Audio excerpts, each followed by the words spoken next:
السلام علیکم ورحمۃ اللہ وبرکاتہ۔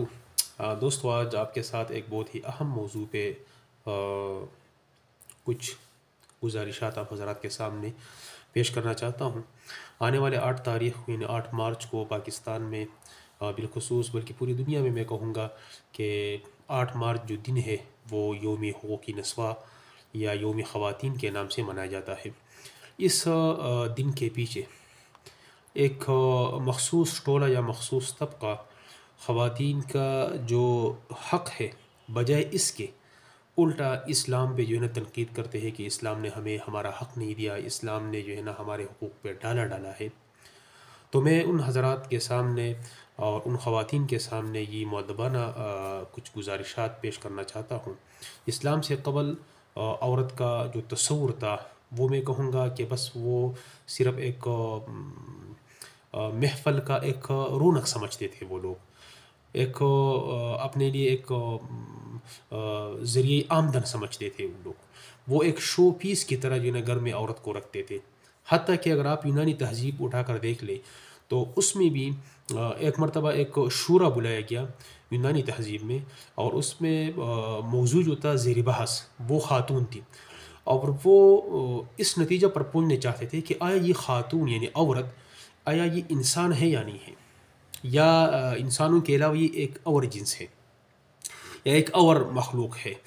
تو یقیناً اسلام آیا، اسلام نے خاتون کو حق دیا، اسلام نے خاتون کو وہ جائز حقوق دیے جو کسی بھی مذہب میں، کسی بھی تہذیب میں آج تک عورت کو نہیں دی گئی۔ اگر آپ دیکھ لیں، خاتون یا تو ماں ہوگی، خاتون یا تو بیوی ہوگی، خاتون یا بیٹی ہوگی، خاتون یا بہن ہوگی۔ اگر آپ دیکھیں خاتون ماں ہو تو میرے آقا کیا فرماتے ہیں پتہ ہے آپ کو؟ آقا فرماتے ہیں کہ الجنت تحت اقدام الامہات، جنت ماں کے قدموں تلے ہے۔ اگر آپ دیکھ لیں کہ عورت بیوی ہے تو اللہ جل شانہ کیا فرماتے ہیں؟ وَلَهُنَّ مِثْلُ الَّذِي عَلَيْهِنَّ بِالْمَعْرُوفِ، ان عورتوں کے لیے اس جیسے ہی حقوق ہے دستور کے مطابق جو ان عورتوں پر ان مردوں کے حقوق ہے، یعنی دونوں کے حقوق کو مساوی قرار دیا۔ صرف اتنا کہا وَلِلرِّجَالِ عَلَيْهِنَّ دَرَجَةٌ کہ مردوں کو ایک درجہ عورتوں پر فوقیت حاصل ہے، باقی مرد اور عورت یعنی شوہر اور بیوی کو حقوق میں مساوی اور برابر قرار دیا۔ اگر یہی عورت، یہی خاتون بیٹی کی شکل میں آپ اس کو دیکھو تو میرے آقا فرماتا ہے کہ اگر کسی شخص کی 3 بیٹیاں ہو، کسی شخص کی 2 بیٹیاں ہو، اور وہ اس کی اعلیٰ تعلیم و تربیت کرے اور اس کو اچھی خاندانی جگہ میں اس کو بیاہ کرے، تو میرے آقا فرماتے ہیں میں اسے جنت کی ضمانت دیتا ہوں۔ اگر وہ خاتون کسی کی بہن ہو تو میرے آقا فرماتے ہیں کہ اگر کسی کی 2 بہنیں ہو، کسی کی 3 بہنیں ہوں، جتنی بھی ہو، اس نے اس کی تربیت کی، اس کو اس کا حق دیا، اس کی اچھی جگہ بیاہی کرائی، تو میرے آقا فرماتے ہیں کہ میں جنت کا ضامن ہوں اس کے لیے۔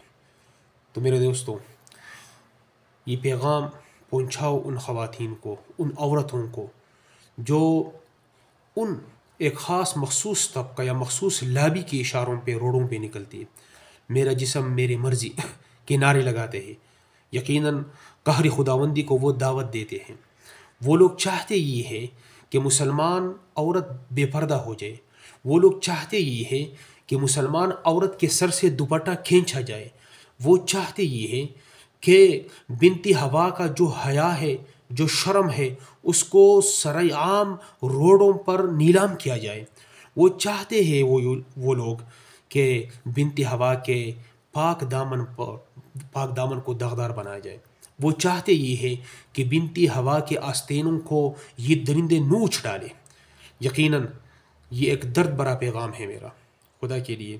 8 مارچ جو خواتین اپنے گھر میں بیٹھے، آپ گھر کی ملکہ ہیں، آپ گھر کی جو ہے نا وہ خاتون ایک ایسی خاتون ہے گھر کی، میں کہتا ہوں ساری اختیارات آپ کے پاس ہے۔ آپ ایک ملکہ ہیں، اپنے مقام کو پہچانو۔ آپ بازار کی حسن نہیں ہیں، آپ بڑے بڑے جو سائن بورڈ لگے اس کی زینت نہیں ہیں، آپ گھر کی زینت ہیں۔ آپ فاطمہ کی، بی بی فاطمہ کی تعلیمات کو فالو کرو، آپ اما عائشہ رضی اللہ عنہا کی تعلیمات کو فالو کرو۔ خدا کے لیے 8 مارچ میں جو بے حیائی پھیلائی جاتی ہے اس کا حصہ آپ مت بنو۔ اللہ جل شانہ آپ کو وہ عزت دی ہے، اسلام نے آپ کو وہ عزت و مقام دیا ہے جو آج تک کسی بھی تہذیب نے، جو آج تک کسی بھی مذہب نے آپ کو نہیں دی ہے۔ یہ میرا ایک درد بھرا پیغام ہے ایک بھائی کا۔ خدا کے لیے اپنے گھروں میں بیٹھو اور ایسا نہ ہو کہ قہر خداوند کو آپ دعوت دو۔ والسلام۔